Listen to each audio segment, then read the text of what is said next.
Presento a Juan Jesús Padilla, que ya ha sido citado en 2 o 3 ocasiones, sobre todo por la subdirectora y por nosotras mismas, como digo, nosotras como el Departamento de Protohistoria. Con su trabajo y su buen hacer hemos conseguido llevar al final tanto la vitrina cero, que por cierto les recomiendo que vayan a visitar, que está nada más pasar los tornos a mano izquierda. Y también, gracias a su colaboración, ha salido esta jornada, como decía al principio. Bueno, pues Juan Jesús es licenciado en Historia por la Universidad Complutense de Madrid. Ha realizado 2 másteres diferentes en la Universidad de Granada. Es investigador de la Universidad Complutense y es especialista en el análisis de los procesos de tecnología cerámica, a los que considera fuentes excepcionales de información social. Sus estudios se centran en los conjuntos cerámicos adscritos al periodo prerromano y romano de la península ibérica. Actualmente dirige el área de patrimonio del Ayuntamiento de Bailén, así como el Museo de Bailén también. Y bueno, su conferencia versa sobre las cerámicas de la Edad del Hierro, cerámicas sociales. Y nada, le doy la palabra. Adelante. Muchas gracias, Alicia. Bueno, pues en primer lugar, buenos días a todos. Y yo, pues no podía ser menos, quisiera comenzar esta presentación dándole las gracias a Alicia Rodero, a Esperanza Manso y a Susana por el cariño con el que me han tratado aquí en esta institución y sobre todo también por darnos la oportunidad y la posibilidad de hacer una vitrina cero, que yo considero que es excepcional, que es algo único que se haga una vitrina de estas características y sobre todo centrado en un tema tan específico y sobre todo que también nos dé la oportunidad de hacer un seminario de estas características que, bueno, pues para nosotros, para las personas que nos dedicamos a la tecnología cerámica, pues consideramos que es un lujo y un privilegio estar aquí con todos vosotros. También quisiera dar las gracias a la Universidad de Granada porque ha hecho posible y ha patrocinado que personas de la relevancia y del cariz de Valentín Rux o Manuel Calvo, que es el representante principal del equipo del Departamento de la Universidad de las Islas Baleares, estén aquí con todos nosotros y nos den las magníficas conferencias que habéis escuchado. Y también, bueno, pues darle las gracias también a Alberto porque siempre ha estado apoyándome en todo este tipo de cosas y también es uno de los artífices de que todo esto también siga hacia adelante. A Manuel decirle que me va a poner las cosas mucho más fáciles, por eso yo quería que viniera. Yo sé perfectamente que él no ha hecho investigaciones de tecnología cerámica a torno como tal, pero es uno de los principales especialistas, uno de los principales cabezas en investigación a nivel peninsular y también a nivel europeo relacionadas con el tema de la etnoarqueología, de considerar a las cerámicas como productos sociales y de hacer que la arqueología sea un poquito más diferente que como nosotros, bueno, pues siempre nos lo han enseñado en la academia, ¿no?, de forma decimonónica. Entonces, me va a poner las cosas mucho más fáciles y creo que vais a entender mucho mejor lo que os voy a contar a partir de ahora porque él lo ha hecho francamente bien. Quisiera empezar haciendo una pregunta, y fue la pregunta que yo me hice también cuando empecé la investigación de mi tesis doctoral, que versaba sobre cerámicas en la Edad del Hierro. ¿Por qué realizar estudios de cerámica en la Edad del Hierro en pleno siglo XXI? Para mí era una pregunta que tenía que resolver, una pregunta muy importante porque muchos profesores o muchos académicos que metieron a mi clase y que empezaban a ver que yo tenía interés por realizar una tesis doctoral, me decían que por qué era necesario, si nosotros ya teníamos una gran cantidad de libros y de manuales que hablaban sobre tipología. Vale, gracias. Que hablaban sobre tipologías y que realmente, bueno, pues estaba prácticamente casi todo escrito, que sabíamos perfectamente cómo se hacía la cerámica a torno en el ámbito peninsular ibérico con la del hierro y que, bueno, pues que no había necesidad de abrir este debate de nuevo en el ámbito arqueológico a nivel nacional y a nivel europeo. Pero yo intenté, bueno, pues fui un poco más arriesgado e intenté ver que no todo estaba hecho en estos estudios de cerámica, que la tipología sí ha sido muy importante y nos ha dado una gran cantidad de información y ha permitido que nosotros podamos hilar cronológicamente una serie de periodos y de procesos, pero que también la cerámica pues, se tiene que abordar desde un punto de vista tecnológico, de una referencia social, y que si nosotros somos capaces de llegar, ¿no?, y de indagar en esa tecnología social, podremos indagar en asuntos que aún todavía permanecen sin resolver y podremos reflexionar en torno a la necesidad de cambiar de este enfoque, ¿no? Un enfoque en el que, como muy bien decía anteriormente Manuel Calvo, se presente una relación efectiva entre las personas y los objetos, ¿no? La cultura material, que en cierto modo es lo que los arqueólogos siempre encontramos en los yacimientos arqueológicos. Y por último, por supuesto, hablar de identidad de la Edad del Hierro, que es un tema que está muy poco tocado, un tema en el que, bueno, pues siempre hemos hablado de etnicidad, hemos hablado de otras cuestiones, pero las identidades han pasado siempre un poco desapercibidas, de forma genérica, y siempre se tienden como a crear auténticos cajones de desastre en los que todo cabe. Todo esto también tiene una base sólida teórica muy importante, sobre todo porque es imprescindible, y yo diría que sí, es necesario realizar esta pregunta y poder enfrentarnos a la cultura material cerámica del hierro de forma diferente, teniendo en cuenta un concepto básico, un concepto de cultura material que bueno, pues corresponde a una serie de parámetros teóricos que yo, por supuesto, pues no me he inventado y que, lógicamente, como también dijo Manuel anteriormente, yo he considerado que son los más propicios y con los que más me identifico, ¿no? En este sentido, yo considero, o el marco en el que yo me encuadro, pues considera la cultura material que es un ente que va más allá de esa unidad física y que se instaura como un conjunto de códigos ontológicos que pertenecen a un contexto social específico. Esto es básicamente importante, es la base de toda la investigación que parte de los conjuntos cerámicos arqueológicos que vamos a ver a continuación. Y, por supuesto, se considera ese registro arqueológico como un ente activo y que hay que indagar en ese porqué de las cosas, no solamente quedarnos en qué son las cosas, cómo se han producido, sino intentar ver por qué se produjeron esas cosas, por qué se produjeron esos materiales en el pasado de la Edad del Hierro. Por supuesto, como he dicho, todo esto mama y todo esto procede de dos grandes teorías, la teoría simétrica y la teoría social contemporánea, que a su vez beben del postestructuralismo y de la sociología de las torres. Entonces, si no somos capaces de juntar estas dos grandes escuelas teóricas, podemos, o yo, por ejemplo, intento asumir dos cosas y dos cuestiones que son básicas, que son premisas fundamentales también. Y es que la subjetividad y la otredad de las sociedades del pasado, es decir, las sociedades que vivieron hace miles de años, son totalmente diferentes. Es decir, son otras sociedades y no pueden ser comparadas desde los mismos parámetros que nosotros tenemos hoy en día en nuestro mundo occidental. Y que, aún así, ¿no?, aunque sean estas sociedades diferentes, tampoco podemos descartar un estudio de estas sociedades a través de una consecución de estructuras. Una consecución de estructuras y una consecución de reglas que nos van a servir para intentar ver un poquito o ahondar un poquito más en la idiosincrasia y en el mundo ontológico, en cómo eran aquellas sociedades hace más de 2000 años. Por supuesto, para concebir que el ser humano a lo largo de la historia ha cambiado, que las sociedades son totalmente distintas, que somos únicos, que una cultura no tiene nada que ver, nuestra cultura occidental, con la de hace 2000 años, tenemos que tener en cuenta que las personas, los objetos y la sociedad son entes que están continuamente interrelacionados y que, por supuesto, no hay personas sin objetos, ni objetos sin personas. Es decir, nosotros muchas veces cuando estudiamos en arqueología siempre concebimos la materialidad, bueno, la cultura material como un ente vacío, un ente que no está relacionado con un ente social. Y es totalmente, bajo mi punto de vista, erróneo. Entonces, si somos capaces de realizar lecturas de abajo arriba, de contemplar el pasado como una instancia lejana y, a su vez, ¿no?, ser conscientes de que podemos desgranar a través de una estructura, un modo de vida determinado, podremos hacer grandes cosas, bajo mi punto de vista.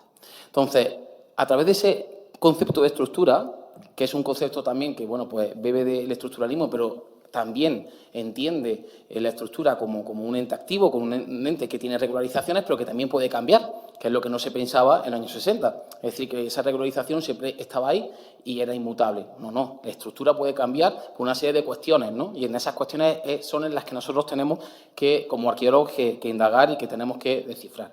Bueno, pues esa estructura, esos códigos sociales, imponen un modo de vida.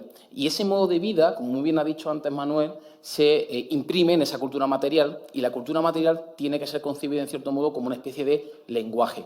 Un lenguaje que nosotros tenemos que descifrar, ¿vale? O sea, nosotros tenemos que ser las personas, los arqueólogos en este caso, las que indaguen dentro de esa cultura material y puedan entender qué es lo que esta cultura material encierra, ¿no? Por eso tenemos que hacer que la cerámica, en este sentido, como muy bien dice el seminario, que las cerámicas hablen. Y, como he dicho, por supuesto, tenemos que entender a los objetos y las personas como elementos iguales, como actores sociales, como personajes de una misma película. Es decir, no podemos disociar los objetos de las personas y viceversa, las personas de los objetos. Es algo fundamental. Con todo este marco teórico, a nosotros se nos ocurrió abordar el tema que os he dicho anteriormente, el tema identitario, la realidad identitaria de las comunidades de la Edad del Hierro. Como he dicho, era un tema que siempre se había abordado, que era un tema pues, muy genérico, un tema que siempre ha estado candente, pero siempre había tenido esos tintes de generalidad, ¿no? de categorización, ¿no? En torno a una serie, pues, por ejemplo, en la Edad del Hierro, a las etnias prerromanas que las fuentes romanas no escribían en sus textos clásicos, y de ahí no había salido, ¿no? Entonces, nosotros intentamos ir un poquito más allá y realizar una perspectiva desde la arqueología de la identidad, pero no desde la arqueología de la identidad en singular, sino desde la arqueología de la identidad en plural. O sea, que yo le llamo a esta arqueología la arqueología de las identidades, porque como muy bien se ha dicho, estas identidades son totalmente relacionales y son múltiples y diversas. Y entonces no podemos concebir una identidad en la Edad del Hierro sin tener en cuenta este concepto de interseccionalidad, un concepto que es básico para entender a las sociedades del pasado. Es decir, las sociedades del pasado están conectadas por su etnia, por su estatus, por su género, por la edad y por la infancia, por el cuerpo, por la religión y por millones de parámetros más que nosotros no somos capaces de tener en cuenta.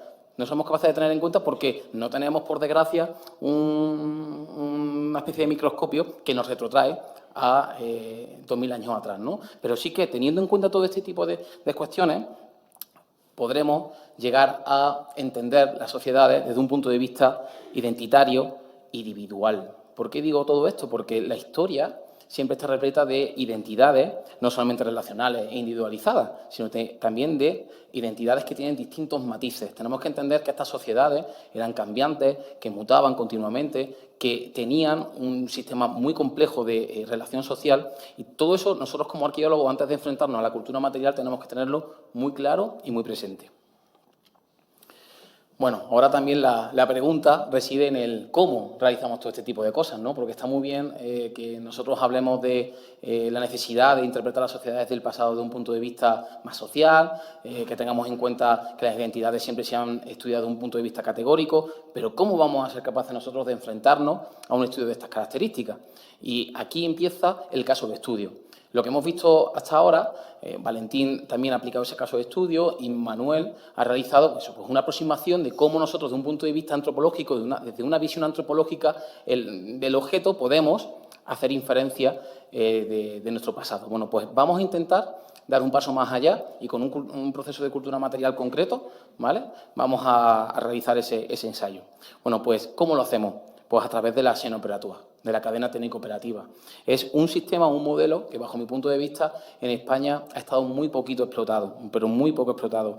Solamente se ha explotado para saber cómo se producían los objetos, pero no para realizar esa tecnología social.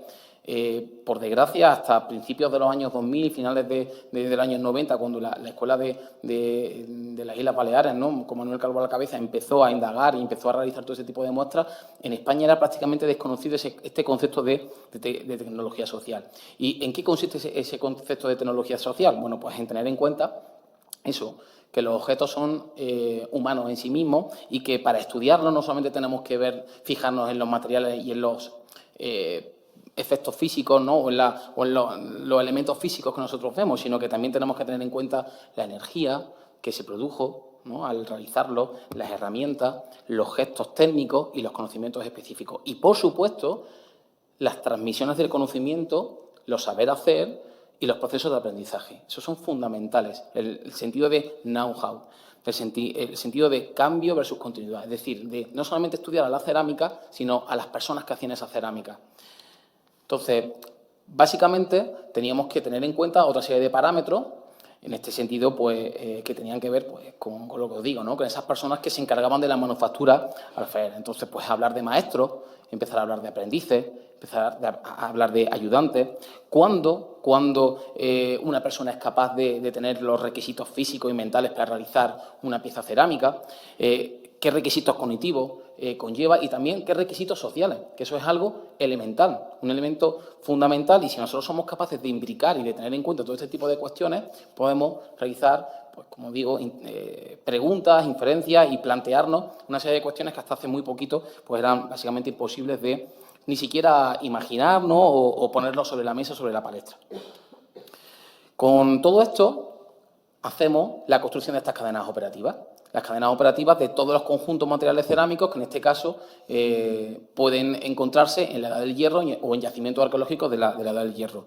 Y, por supuesto, nosotros como somos arqueólogos y no tenemos la suerte de ver a las sociedades en directo, como hemos dicho, en persona, cómo hacían esas cerámicas para poder ver esas relaciones sociales, tenemos que tirar de otras disciplinas, como por ejemplo, como hemos visto anteriormente, la etnoarqueología es fundamental para hacer una antropología del objeto, la arqueometría también, como ciencia de los materiales, que te permite resolver una serie de cuestiones que nosotros pues simplemente con las macrotrazas o con la visión del propio ojo no se pueden averiguar, y también a través de la experimentación. La experimentación en arqueología y en este campo es fundamental para poder comparar y para poder ver toda una serie de cuestionamientos, de trazas que tú ves en los materiales arqueológicos y que pueden ayudarte a resolver una serie de cuestiones. Y poco a poco, conforme vayamos adentrándonos, veremos el porqué. Bueno, pues vamos a centrarnos en este caso de estudio que os he dicho. Vamos a hablar sobre las cogotas, que por supuesto, bueno, esto tiene mucho que ver con la vitrina cero, porque todos los materiales que están expuestos en ella pertenecen a este yacimiento arqueológico. Es un yacimiento arqueológico que seguro no hace falta que lo presente, porque se conoce desde principios del siglo XX, ha creado una gran cantidad de tipologías y ha sido un referente no solamente pues, para el ámbito de la meseta, sino también para el ámbito peninsular, con sus famosas cogotas 1, cogotas 2 y cogotas 3. Ha sido como uno de los grandes horizontes en los que se ha construido nuestra Edad del Hierro. Bueno, pues nosotros, gracias también, como yo digo, a la labor de investigación, bueno, de conservación que tiene el Museo Arqueológico Nacional, hemos reexcavado estos contextos antiguos que se encontraban en el yacimiento que se encontraron en el yacimiento de las cogotas y que hoy en día se encuentran aquí en el Museo Arqueológico Nacional. Entonces, analizamos más de 5.000 piezas que se entendieron como un número mínimo de individuos y que procedían tanto del asentamiento como de la necrópolis.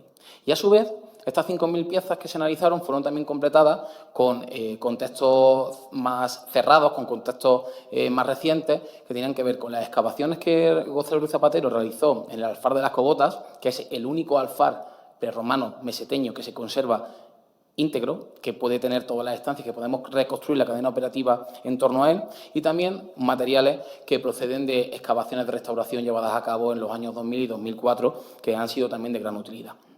Como he dicho, estos grandes sastres tipológicos son los llamados cogotas 1, cogotas 2 y cogotas 3. Y a través de estos grandes grupos tipológicos hemos construido o hemos realizado diferentes cadenas operativas y diferentes elementos o fases de producción cerámica.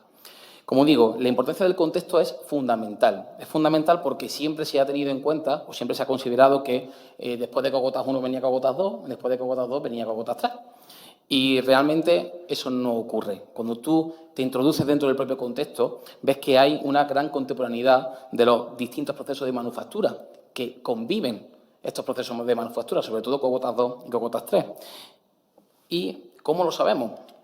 Por eso digo que un arqueólogo siempre tiene que darle una importancia vital a la propia excavación arqueológica y a la documentación, porque puede resolvernos todo ese tipo de cuestiones. Bueno, por un lado, tenemos una lámina de documentos que encontró Juan Cabré en las famosas casas de las Cagotas. Él encontró allí una gran cantidad de elementos cerámicos que tenían que ver con la producción de cerámica a mano, como pellas de barro, alisadores. Y uno de estos alisadores, precisamente, está realizado con una cerámica a torno. O sea que ya eso te hace ver y te da constancia de que esa contemporaneidad, esa convivencia entre cerámica a torno y cerámica a mano era fundamental. Aunque Juan Cabré no lo reflejara en sus libros, ¿no?, sí que es cierto que él se planteaba, ¿no?, el por qué había materiales de cerámica a mano mezclados con materiales de cerámica a torno, ¿no?, algo que le chocaba y que le llamaba mucho la atención. En las excavaciones del Alfaro de las Cogotas, como podéis ver, una ilustración que hemos hecho en la parte de la derecha, es un centro productor de cerámica a torno. En ese centro productor de cerámica a torno hemos encontrado elementos producidos totalmente a mano, sin ningún tipo de energía cinética, dentro de un centro productor de cerámica a torno, que es algo cuanto menos curioso. Y, por supuesto, en las unidades estratigráficas, en estos cortes que se hicieron de restauración y de limpieza del yacimiento de las Cogotas, se realizaron pues unas breves intervenciones, y en estas intervenciones, en todas las unidades estratigráficas, nos decían, sobre todo en las mediales y en las más recientes, que efectivamente se producía una connivencia entre cerámica a mano y cerámica a torno. Algo que, como digo, es bastante curioso. Vamos a empezar la casa por los cimientos, ¿no? Porque no podemos empezar la Edad del Hierro, a analizar la Edad del Hierro, la cerámica de la Edad del Hierro, sin entender la cerámica del Bronce final. Esta cerámica del Bronce final se entiende como cerámica de Cogotas I.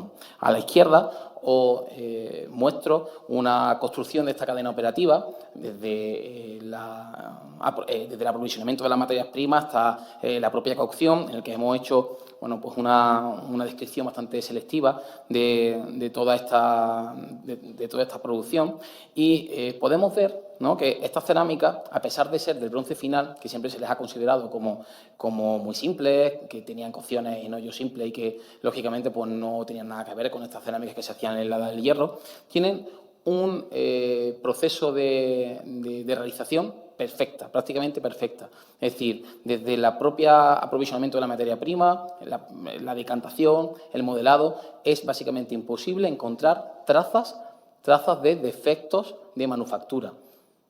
Es algo muy interesante. Y, sobre todo, pues vemos que la producción de estas cerámicas, aparte de tener esas cocciones reductoras, están realizadas con rollos de colombino, dispuestos de forma horizontal y por enclavadura interna, que pues es una tradición que vamos a ver en la cerámica de Cogotas II, la primera cerámica que se entiende que es de la Edad del Hierro. ¿Por qué digo que teníamos que empezar la casa por los cimientos? Porque la cerámica de Cogotas II, aunque cambie de formas esencialmente y aunque cambie de decoraciones, tiene la misma manera de producirse, el mismo modo de hacer. Es decir, se produce una transferencia del conocimiento totalmente vertical, de padres o madres a hijos y viceversa. Un proceso de aprendizaje bastante complejo y bastante interesante. Bueno, sí que se producen, por supuesto, diferencias en esta cerámica de Cogotas II, como por ejemplo en la selección y la preparación de los materiales, porque en Cogotas I no teníamos diferenciaciones y añadiduras de degrasantes para funcionalidades específicas, pero aquí en la cerámica de Cogotas II sí que ya encontramos dos tipos de cerámicas, algunas que estaban dedicadas al consumo preferentemente y otras que estaban dedicadas a la preparación de los alimentos y al almacenaje. Y pues las cocciones básicamente siguen siendo las mismas, son cocciones reductoras, en algunos casos es que básicamente no encontramos ninguna diferencia, es decir, las personas que realizaban esta cerámica de Cogotas I con la cerámica de Cogotas II eran las mismas o habían recibido ese mismo proceso de aprendizaje. Bueno, aquí veis estos desgrasantes, ¿no?, como os señalo, ¿no?, que son desgrasantes que se nota perfectamente, ¿no?, porque tienen picos verticales en los que pues fueron añadidos, ¿no?, para una funcionalidad específica. Y os enseño también, ¿no?, esta marca, que eran las marcas que estaban hablando anteriormente, ¿no?, que son marcas de fuego, que evidencian perfectamente que este tipo de pasta y este tipo de arcilla estaban preparadas para tal fin, ¿no?, para ser expuestas al fuego. En relación al modelado podemos ver que las tradiciones continúan. Hay una tradición de cerámica en ahuecado, de proceso de modelado en ahuecado, pero también hay una tradición de proceso de modelado con rollo de columbino exactamente idéntica, exactamente igual que la que podemos observar en la cerámica de Cautas 1. O sea que esa transmisión vertical existe y es permanente. Pero, como he dicho, las formas cambian. Las formas cambian y se produce, eso sí, una diferencia en la pericia técnica de la propia forma en sí. Cuando tú, por ejemplo, tienes en tu propio concepto ontológico o en tu propia mentalidad de maestro una forma asociada y tú quieres cambiar de forma radical esta forma, se producen cambios. Se producen cambios como hemos visto en la primera conferencia con Valentín Roux, ¿no? Entonces, podemos encontrar tres procesos de periodo de aprendizaje, ¿no? Y de proceso de modelado de manufactura a mano. Sería cerámica deficiente, como esta que podéis ver aquí, una cerámica aceptable, ¿no? En ese sentido, bueno, pues ya los procesos de manufactura son mucho más homogéneos. Y luego un proceso de pericia técnica óptima, en el que las piezas cerámicas, bueno, pues tienen una finura de pasta, una perfección que podrían ser inclusive hasta mejores que las propias cerámicas del hierro de tipo celtibérico, ¿no? Que siempre se les ha considerado como el culmen del proceso productivo en la edad del hierro. Bueno, es algo que nosotros también desde un punto de vista etnoarqueológico y experimental hemos visto en diferentes sociedades. Yo he tenido la suerte de ser de una familia alfarera y tenemos el alfar de experimentación en casa, básicamente, pero también he tenido la suerte de trabajar en Serbia y he tenido la suerte también de estar en Egipto. Bueno, pues hicimos procesos de experimentación con ellos y les dimos a varios maestros alfareros formas determinadas que no tenían nada que ver con los modelos que ellos realizaban comúnmente. No, pues los modelos que ellos realizaban finalmente se parecían más a los que ellos siempre realizaban que los que nosotros les dábamos para que imitaran. Es decir, ellos eran capaces de hacer una pieza perfecta, pero desde un punto de vista ontológico eran incapaces de reproducir la misma cerámica. Es decir, eso podría explicar perfectamente cómo en el registro arqueológico podemos ver estos diferentes grados de pericia técnica. Es decir, tú mantienes una serie de gestos técnicos, pero al mismo tiempo estás cambiando la forma y tienes que pasar por un proceso de aprendizaje endógeno, por supuesto, en el que es necesario pues cometer errores, ¿no? para llegar a un momento de plenitud, ¿no? Tecnológica. De hábito. Bueno, esta cerámica de Cautas 2 también es interesante no por esa continuidad que hemos visto anteriormente en esta cerámica a mano, sino que también es interesante porque en ella comienzan a verse estos primeros patrones de la introducción del torno en el ámbito meseteño. Y comienzan a verse los primeros patrones a través de pequeñas marcas, como veis aquí.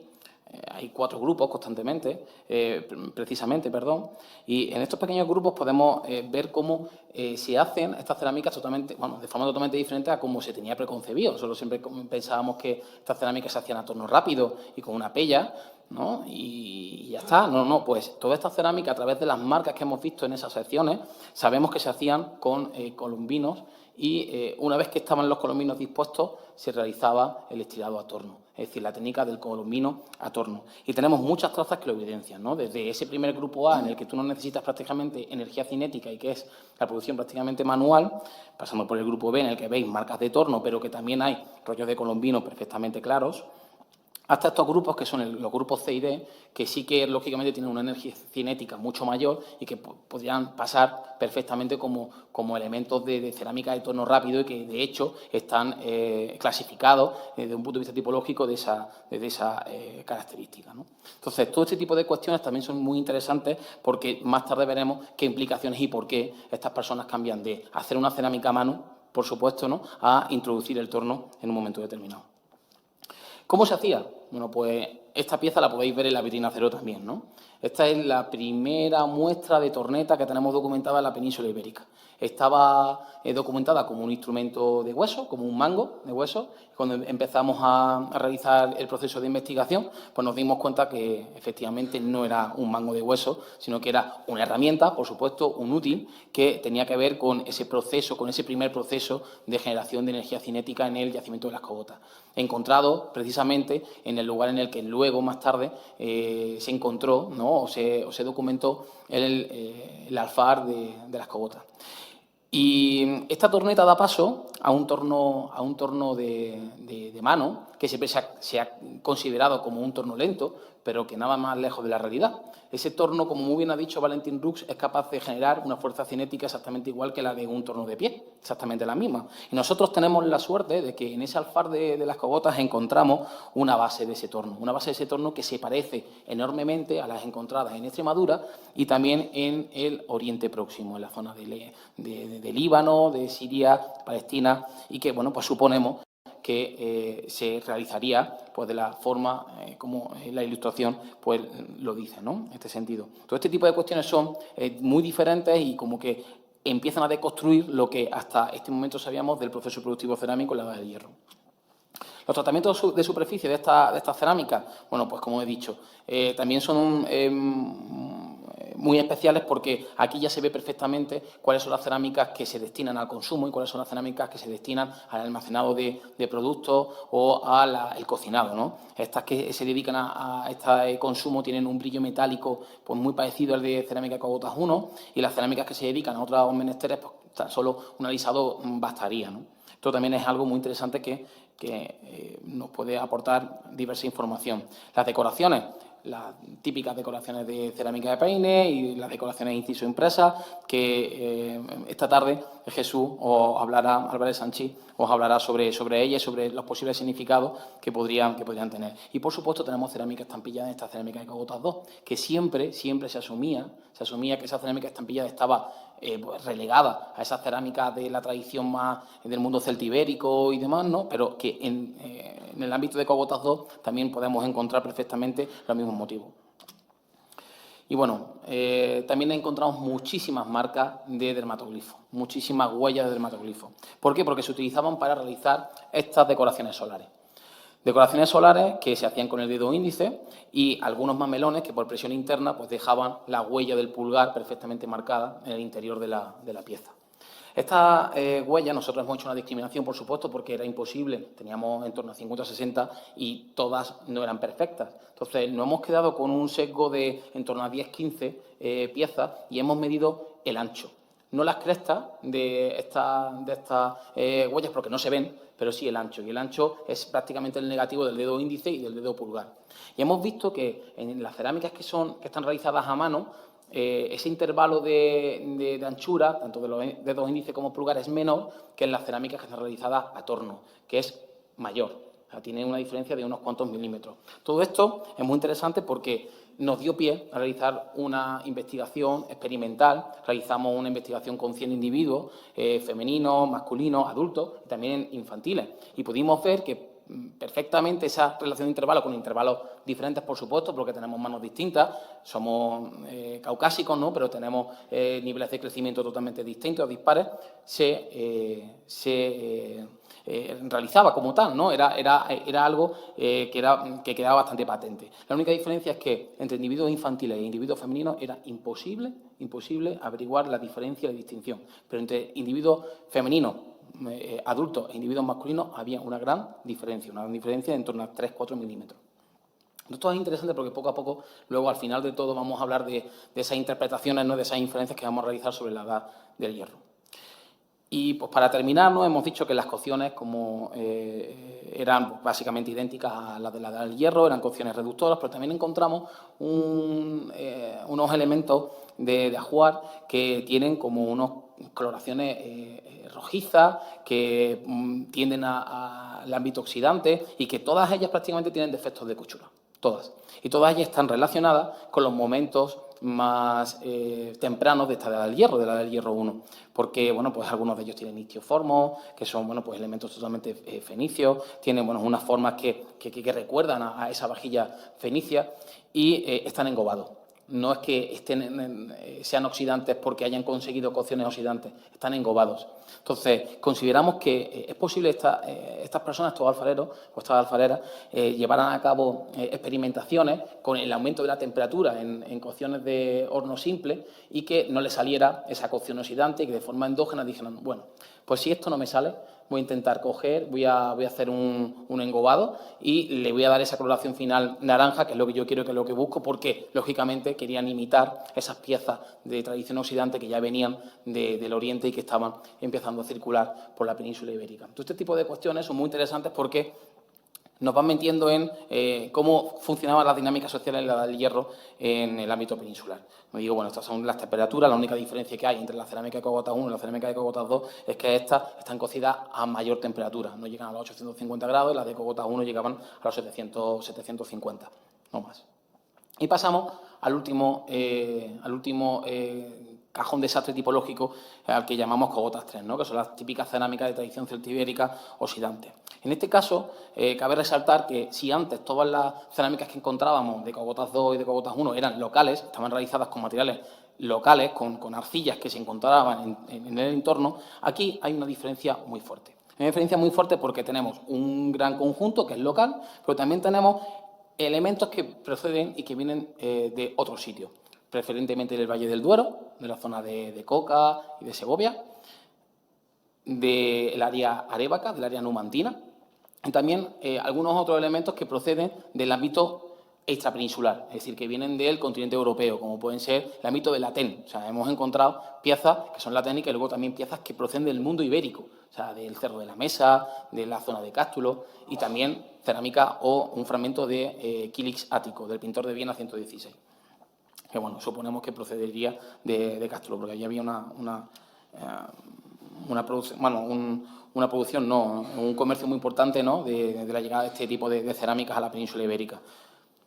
El registro arqueológico cerámico, desde un punto de vista de lupa binocular, de estas cerámicas locales que decimos, pues ya cambia todo. O sea, antes eran totalmente reductoras, ahora son oxidantes, empiezan a conseguir esa oxidación, pero las pastas muchas veces son mixtas, también existe ese grado de diferenciación funcional entre las cerámicas que se destinaban al consumo y las que tenían pues un uso exclusivo del almacenamiento y de la costura en sí mismo, de la cocción y preparación de alimentos. Y estas son las muestras de las cerámicas que os digo que son foráneas, ¿no?, que no tienen nada que ver con las pastas que hemos visto anteriormente y que son, bueno, pues procedentes, como he dicho, de diversos lugares, ¿no?, que también es algo a tener muy en cuenta. La decantación también cambia en este momento, es decir, se produce un proceso de estandarización muy fuerte y en ese alfar de las cogotas nosotros consideramos que esa decantación se hacía anteriormente por tamizado y por una serie de elementos de mallado y demás, ¿no? Ahora se hace por levigado, es decir, se crean grandes balsas de decantación, en esas grandes balsas la arcilla disuelta en agua queda estancada y todos los desgrasantes que no son propicios por densidad bajan al suelo y la arcilla se queda pues justamente arriba, ¿no?, porque pesa mucho menos. Como podéis ver, ¿no?, también hemos tenido la suerte de ver ese trancazo, ¿no?, de cómo estaban tapadas, ¿no?, la cerámica gracias a la excavación de este recinto a finales del año 80. Y también es muy interesante ver el modelado de estas piezas, porque aunque siempre desde un punto de vista evolucional y unilineal consideramos que estas cerámicas de Cogotas 3, porque son más recientes que la cerámica de Cogotas 2 y cerámica de Cogotas 1, tienen que estar mejor hechas, todo lo contrario.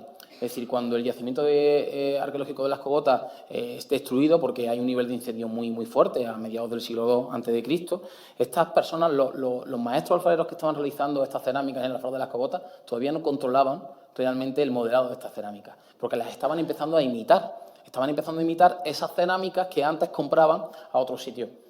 Es algo muy interesante. Entonces, también podemos ver diferentes grados de producción de cerámica en función a su pericia técnica, ¿no?, a su grado de habilidad. Entonces, en este caso serían totalmente deficientes, porque están todas continuamente llenas de grietas, de deformaciones, de craquelaciones, de todo, ¿no? Pesan muchísimo, unas bases muy gruesas y son imitaciones, como yo digo, ¿no?, copias malas, copias baratas de estas cerámicas que se encontraban en otros contextos.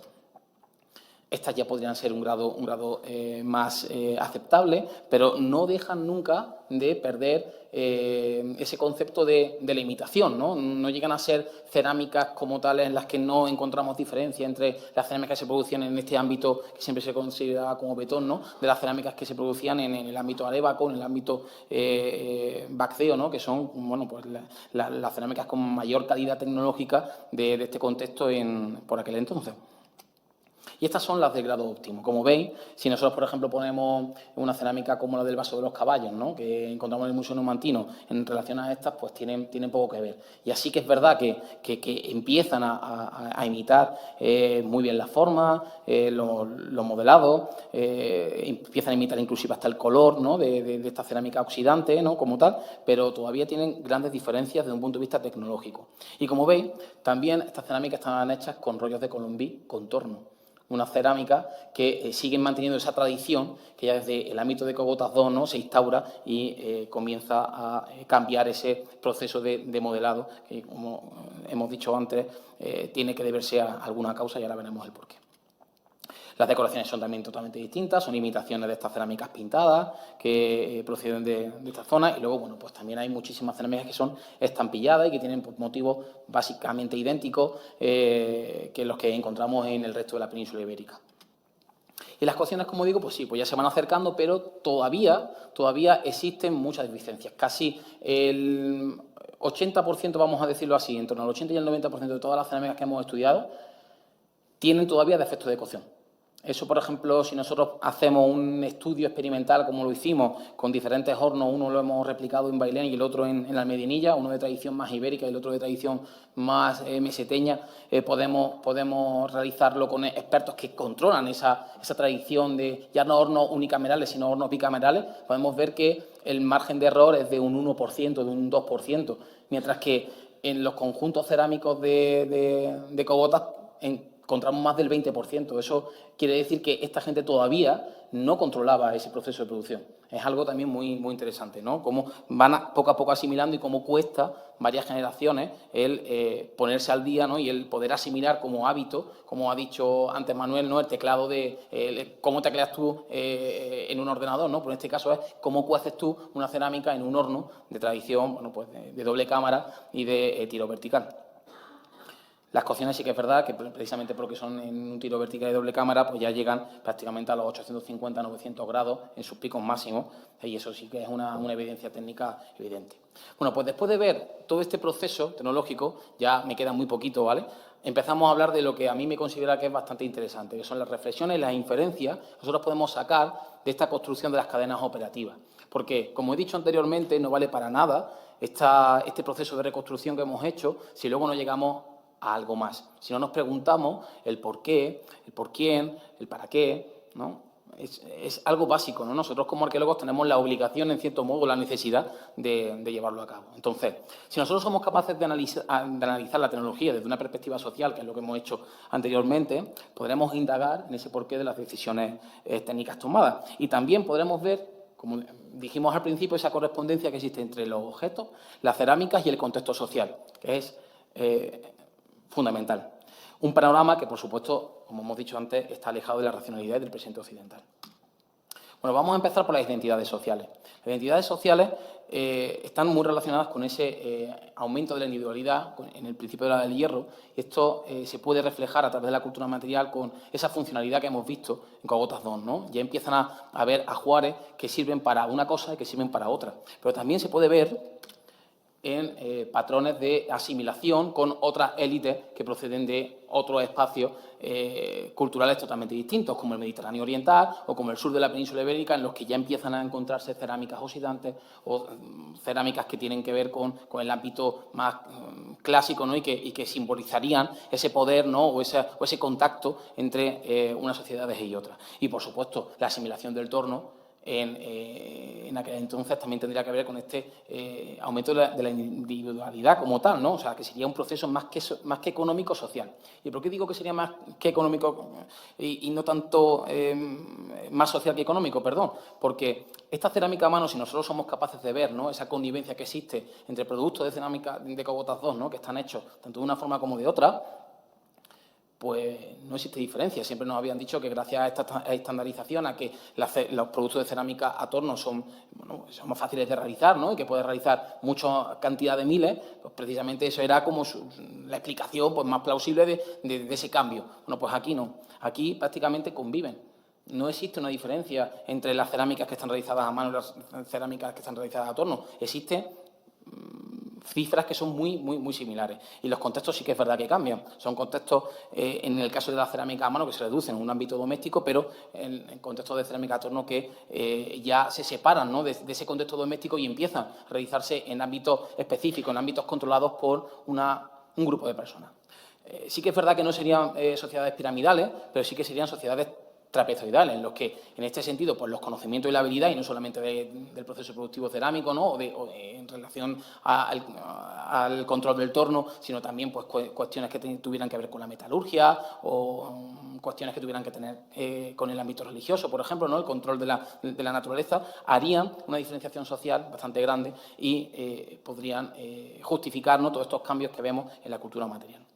Desde un punto de vista étnico, siempre, como hemos dicho, hemos considerado las tradicionales visiones, ¿no?, del mundo betón, del mundo celtíbero, del mundo carpetano, y todas con una frontera y unos límites determinados. Pero si nosotros somos capaces de ver, ¿no?, y somos capaces de ir un poquito más allá y comparamos las cerámicas de cogotas que encontramos en el yacimiento de las cogotas con otros conjuntos cerámicos que se encuentran en otros ámbitos de la península ibérica, podemos ver que no era tanto así. O sea, porque que existían como una especie como de redes, ¿no?, redes de conectividad, redes de reciprocidad que podían, en cierto modo, unir las cogotas con, por ejemplo, el yacimiento de Cortes de Navarra, en el Alto de la Cruz, por ejemplo, o que podían unir las cogotas con el Picón de la Mora, imaginaos, ¿no? Todo ese tipo de cuestiones van cambiando conforme va pasando la Edad del Hierro y también nos hacen ver, ¿no?, estas cerámicas que nosotros hemos visto, que las cogotas funcionaría, pues como hemos visto básicamente anteriormente desde un punto de vista etnoarqueológico, como comunidades étnicas, como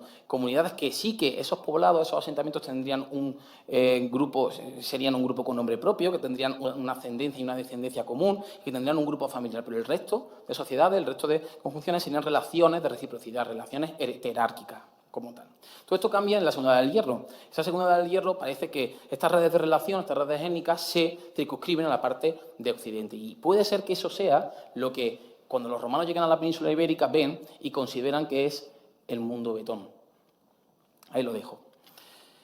Y en relación al proceso de producción, de asimilación de esta cerámica cogotas 3, pues podría verse ya un proceso sí que intencionado de crear una identidad indígena común frente a un invasor, en este sentido, que era el mundo romano y que empezaba a subir hacia el ámbito meseteño y que, lógicamente, pues ese sentido de unidad, no solamente en los conjuntos materiales cerámicos, sino también en el armamento o la creación de asentamientos fortificados, podría ser ese condicionante. Y luego, pues para terminar, hablar de estas identidades simbólicas, ¿no? Siempre hemos tendido a considerar que el simbolismo o que en las decoraciones, el proceso de producción de esas decoraciones es determinante. Y yo planteo que no necesariamente, porque desde el bronce final hasta finales de la Edad del Hierro hay muchos procesos que se parecen, muchos signos, muchas decoraciones o elementos decorativos que son similares, ya sean pintados, ya sean estampillados o ya sean impresos, ¿no? Entonces, en este sentido, el haber encontrado una estampilla que no está hecha en las cogotas, ¿no?, que tiene esa cruz en aspa, ¿no?, que procede de otro sitio que no sabemos, que no conocemos, pero que estaba en las cogotas y que se utilizó para hacer estampillas realizadas en las cogotas, puede hacernos ver, ¿no?, que no solamente circulaban personas y objetos, sino que también podrían circular ideas por todo el continente europeo y no solamente por la península ibérica, que es algo muy interesante de ver. Aquí os enseño una cerámica cogotas 1 en la que también tenemos estas decoraciones que se han interpretado como estrellas, pero yo considero que son decoraciones solares que pues, son muy parecidas o idénticas a las que encontramos en cerámica de cogotas 2, pero con otra manera de realizarse, ¿no? Pero la posición es la misma y puede ser que fuera o que estuviera vinculado a la manera en la que tú ves la cerámica. Pues nosotros siempre tendemos a ser muy racionales y consideramos que los frisos decorativos tienen que estar de un punto de vista, bueno, pues vertical, ¿verdad? Pero es posible que estas personas, por los ritos que no sabemos qué tenían, ¿no?, qué ritos simbólicos tenían y demás, pues pudieran hacer estos ofrecimientos, ¿no?, y que las cerámicas se pudieran ver desde otra perspectiva, desde otro punto de vista, que yo creo que es interesante. Y ya, pues para acabar, ver que estas trazas que veis, que hay algunos catinos, ¿no?, que tienen estos dos agujeritos que están hechos intencionadamente, que no son agujeros para arañar esas piezas que estaban rotas, siempre están quemados por dentro y coinciden, ¿no?, unos con otros de forma inversa. Y es algo curioso, es muy característico verlos, ¿no?, porque parece que la parte de arriba, ¿no?, la base, como que va hacia abajo, ¿no? Y todo este friso que veis de decoración, ¿no? Está como en la parte medial, en la parte central. Es posible que dentro de esos dos cuencos hubiera un tipo de fuego, un tipo de, bueno, pues de elemento que se quemaría y que permanecería ahí guardado. O sea, son cuestiones que nosotros no podemos imaginar, pero que, bueno, pues este tipo de trazas nos ayudan simplemente como a empezar a intuirlas y a empezar a preguntarnos sobre ellas.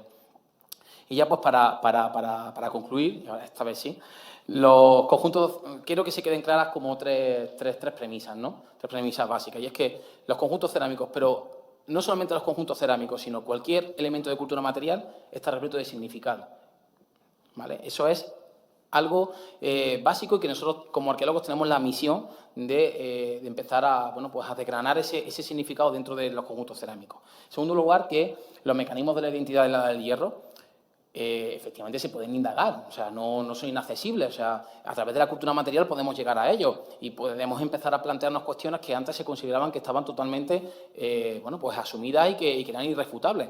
Y que, por supuesto, esta vida en la Edad del Hierro, tal y como estamos viendo, podría ser exactamente, bueno, no similar, no, sino totalmente diferente a la que nosotros tenemos hoy en día. Y que esa capa que nosotros tenemos de arqueólogo que está viviendo en un mundo occidental, tenemos que ser capaces de quitárnosla, ese traje nos lo tenemos que quitar para poder interpretar las sociedades del pasado.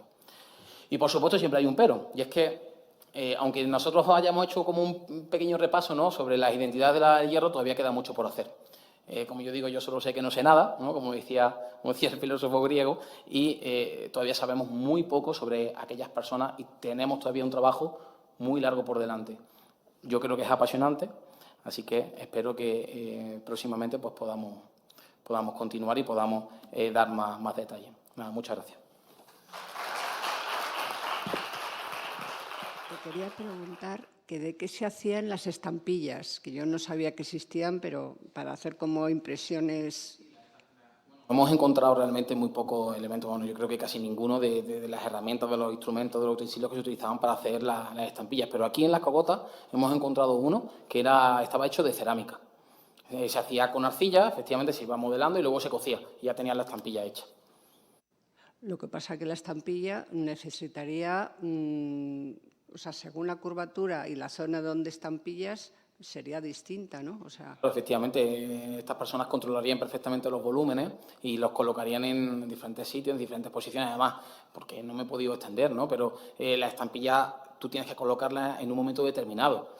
Cuando se le dice siempre que la arcilla está en textura de cuero, es decir, cuando todavía es elástica, pero ya ha perdido parte de la humedad y empieza a ser estática, ¿no? Entonces, en ese momento, la persona en cuestión, el alfarero en cuestión o la alfarera en cuestión pueden hacer fuerza e imprimir ese elemento decorativo, si no sería básicamente imposible y las piezas se deformarían por completo.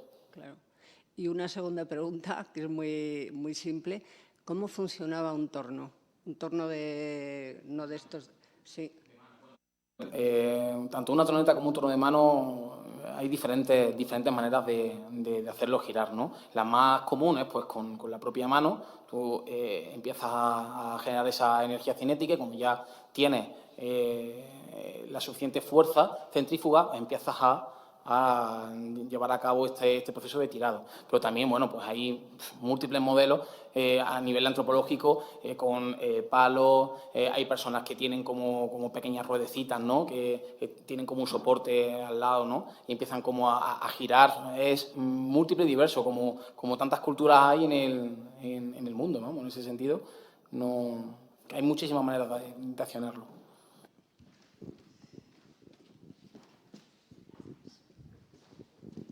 Muchas gracias. Pasamos a la siguiente intervención. Perdón. Perdón.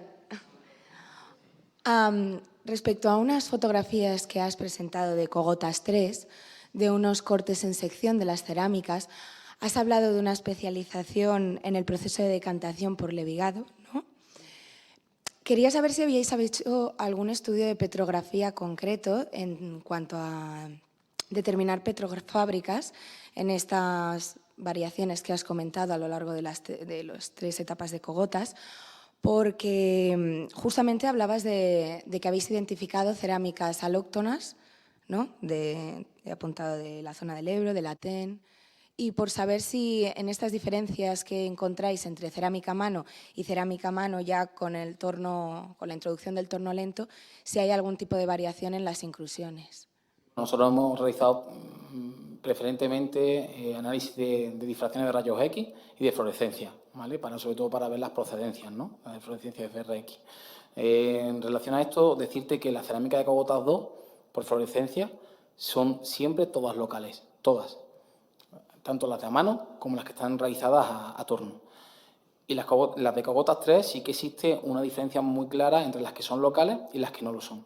Es decir, hay una diferencia fundamental en cogotas 3. Cogotas 3, por eso nosotros pensamos que algunos conjuntos cerámicos antes se adquirían y ellos realizaban sus propias cerámicas de cogotas 2, ¿no? Desde un punto de vista local, pero que llega un momento determinado, sobre todo a partir del siglo III, finales del siglo III, que coincide básicamente con esa entrada del mundo cartaginés y el mundo romano a la península ibérica, que empiezan a